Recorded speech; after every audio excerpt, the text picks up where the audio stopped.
estime actuellement qu'il y a environ 1000 molécules qui sont considérées comme des perturbateurs endocriniens. Deuxièmement, que la période sensible, particulièrement sensible aux perturbateurs endocriniens, c'est la vie fœtale et la petite enfance. Et qu'il est donc absolument nécessaire de protéger le fœtus et le petit enfant de l'exposition aux perturbateurs endocriniens.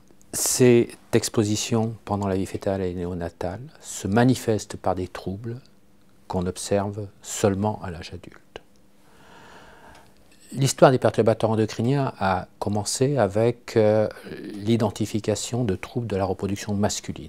La production de spermatozoïdes par l'homme diminue au cours des différentes années.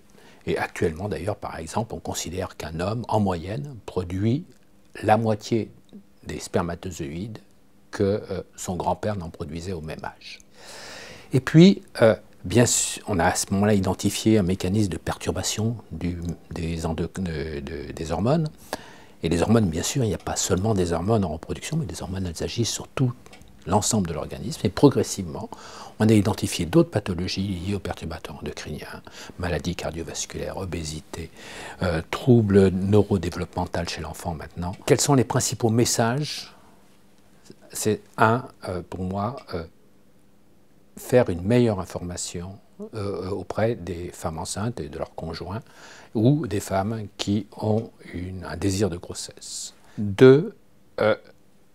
Apposer sur tous les produits qui contiennent des perturbateurs endocriniens un petit logo qui est le logo susceptible d'être dangereux pour la femme enceinte. Peut-être un dernier message, c'est qu'on est au tout début de l'histoire des perturbateurs endocriniens. Pourquoi, par exemple, un mélange de perturbateurs endocriniens a un effet supérieur à la somme des différents composants de ce mélange? Pourquoi une exposition pendant la vie fœtale va se manifester à l'âge adulte? Quelles sont les molécules qui ont été affectées pendant la vie fœtale pour que ça se manifeste à l'âge adulte? Là aussi, on n'a pas la bonne explication. Donc on a toute une série de questions sur lesquelles on n'a pas de réponse. Et là aussi, il serait vraiment important de financer la recherche fondamentale sur les perturbateurs endocriniens.